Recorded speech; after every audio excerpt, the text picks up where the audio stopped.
Hey everybody, this is Tom again in Western North Carolina. That last video ended kind of abruptly and I didn't have a sense enough to push the pause button instead of the stop button.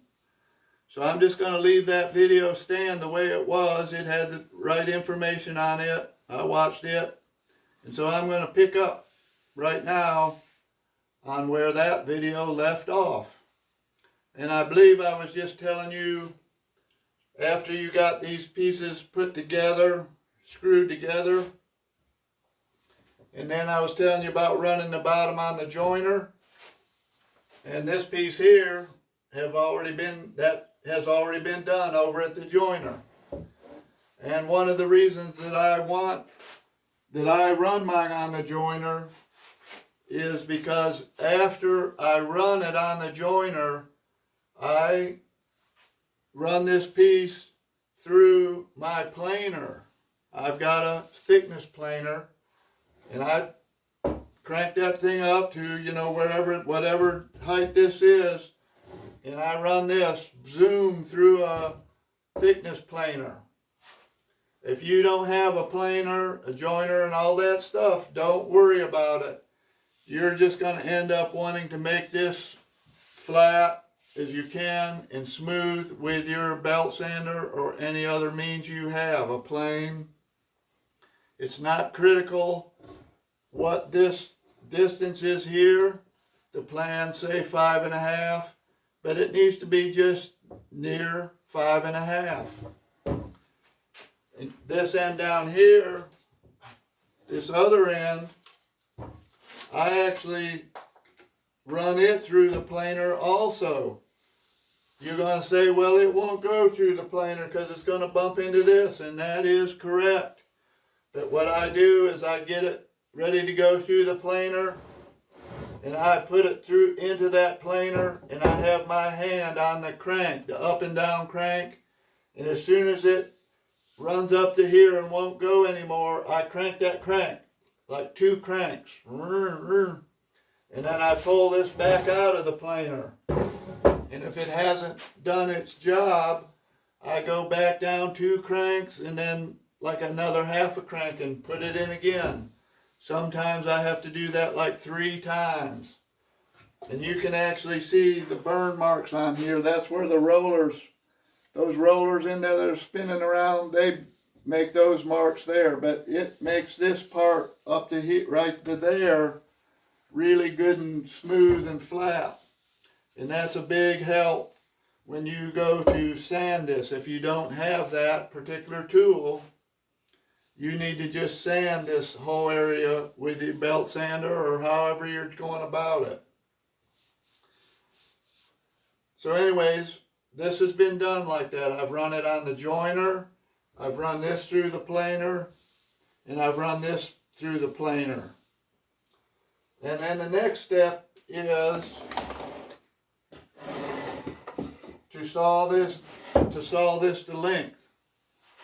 And you know this is still flat on both ends, but I'm going to saw that to length on my chop saw over here. And I've got that chop saw set here at 15 degrees, and you originally cut this thing 48 inches long, and then what you're going to do is just cut it as long as you can cut it on this end and as long as you can on this end. It doesn't matter that it's exactly 48, it just needs to be close to 48.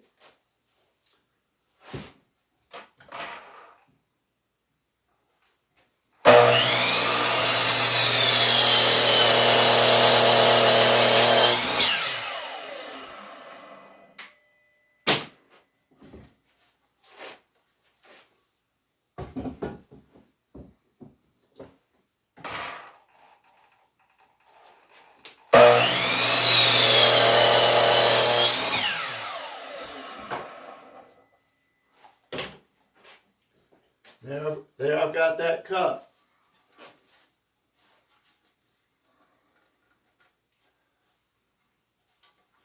if you don't have a chop saw, you just want to cut those as carefully as you can. You know, when you go to put your front leg on here, theoretically, you want it to line up, you know, both up here on the top and here. It doesn't have to line up perfect, but it's just nice if it does. Again, those are 15-degree angles. Okay, after I saw it off, I'm going to lay out for the drilling of this piece. It's got a bunch of holes gets ended up in it. I've got two little gizmos here that help me lay it out. And I'm going to just go ahead and I'm going to lay this out in front of you. But anyways, I make a lot of these, so I need to have these little patterns.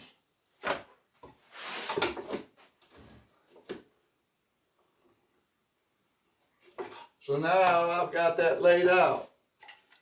And I'm going to tell you what those measurements are. There's two marks on the back here. The one is, and all these measurements are measured from the long point here or here. They're all measured from that long point, and then there's an up and down measurement. So this back one is 2 inches in, 1 inch up. This hole here is 4 7/16, 4 7/16, and 2.5 up. Now, I make my back legs now 4 inches wide. If you've made yours like 3.5, you might need to change that 4 7/16. But what you want to do is, after you mark your holes, you want to lay your back leg on there, and you know, see if those holes see if you got your marks, are going to be, you know, in the right places compared to your leg. Now that back leg, when I put these back legs on, I put them up in about 1/2 inch from the end. I don't put them flush with the back end. They're about 1/2 inch moved in that way. Now you're going to want to do the same thing with your front leg. Now the front leg is actually flush here in the front. It's flush. But you may want to draw a line there and look where you've marked your holes and see that they're within that line. You don't want that hole to be like right at the edge of your leg. But anyways, these holes here in the front, there's my pattern. I don't think you can read all those numbers, but I'm going to tell you the numbers. The first hole is 1 7/16 in, 1 1/8 up. The next hole is 4 inches in and 4 1/4 up. The next two holes, there's two holes right here, pretty much in line with the where you put the screw in. So they're 9 3/8, 1 1/2 up, 1 1/2, and 4 inches up. And then this hole here, where your pivot goes, is 17 from the end, and 3 1/2 inches up. Okay, I hope you all got that. Anyways, you know, this is laid out now to be drilled. And I'm going to go ahead and show you me drilling it. So I'm going to pause the camera and set up again at the drill press.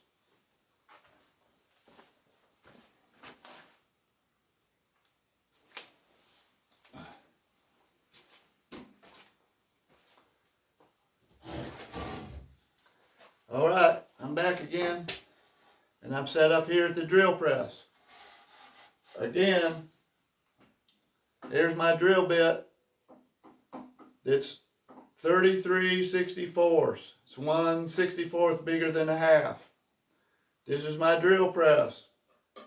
In one of the earlier videos, I called it a drill bit, but it's a drill press. I just misspoke.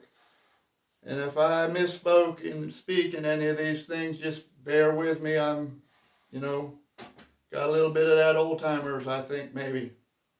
But anyways, I've got this set. It just clears, and this drill press only has 3 inches of throw on it.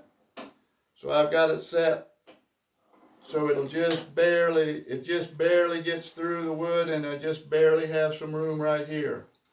So anyways, I'm just going to go ahead and drill this.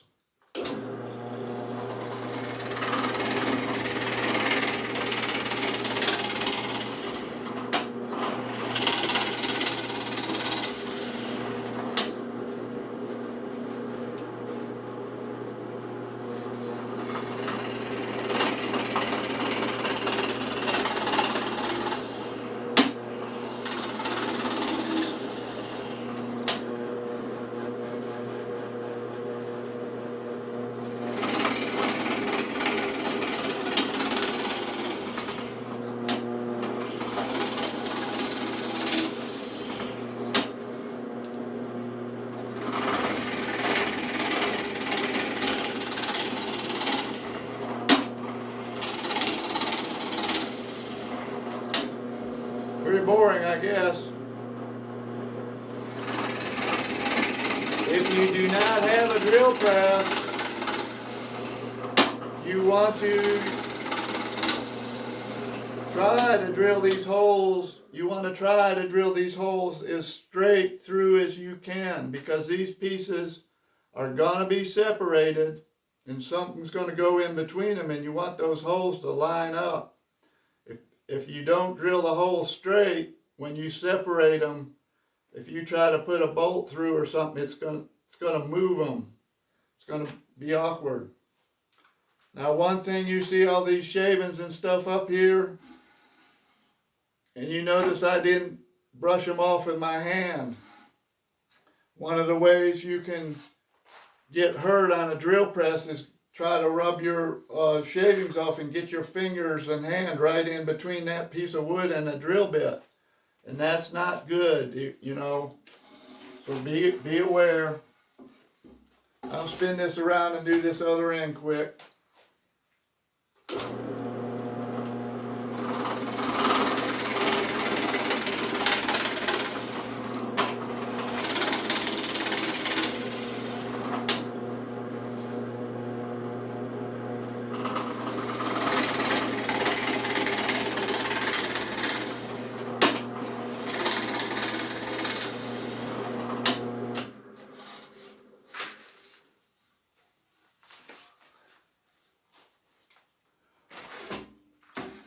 I'm not discussing a lot of shop safety and stuff. I don't think that's my job really. But one of the things about a drill press is, one of the safety things about a drill press is loose clothing, like a necktie or a real floppy shirt or scarf or something, can get caught in your drill bit and start spinning around. That is not good. You want to make sure you don't have any hanging clothes.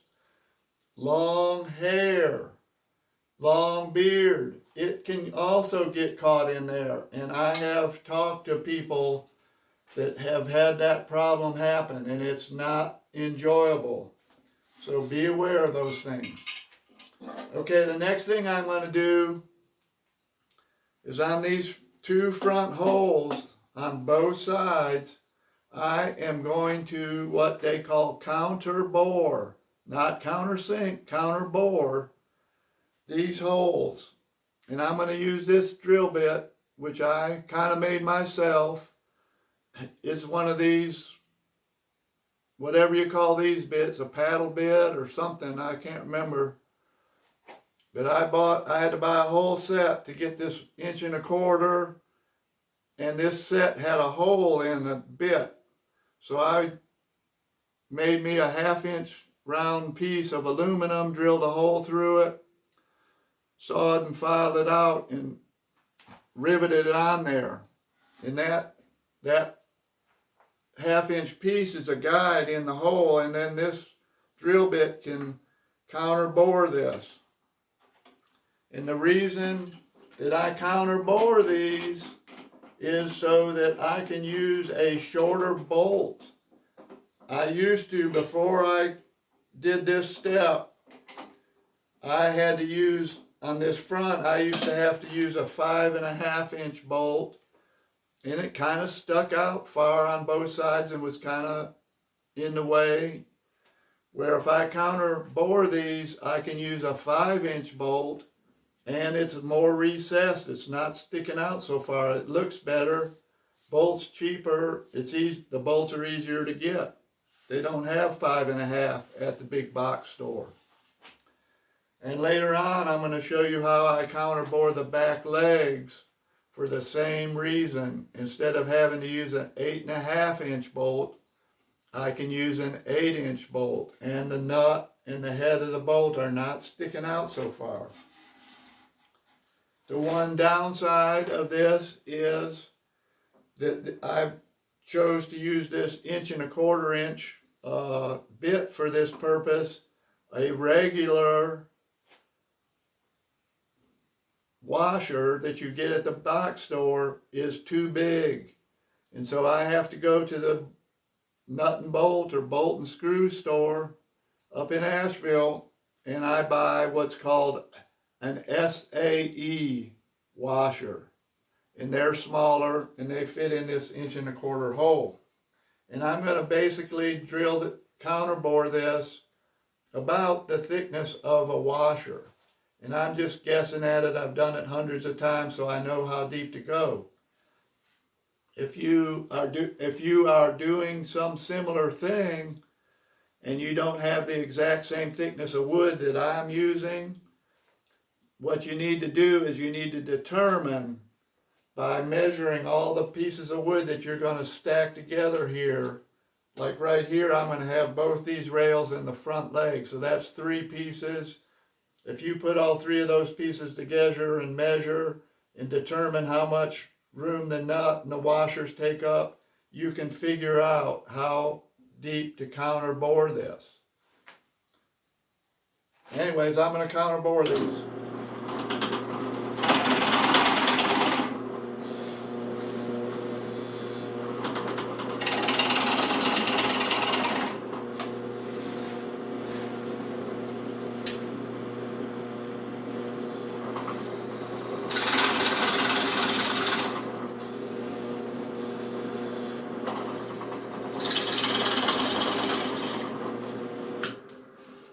So they end up looking something like that. Alright, I'm going to set this over here. I'm going to pause the camera again.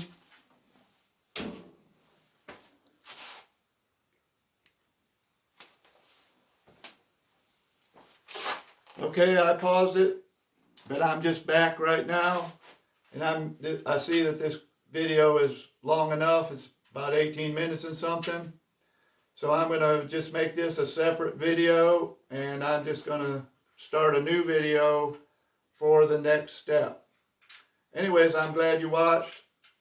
I'm having a great day, and I'm thankful for what I have, and I hope you can be thankful for what you have. So anyways, I'll see you another time. So long.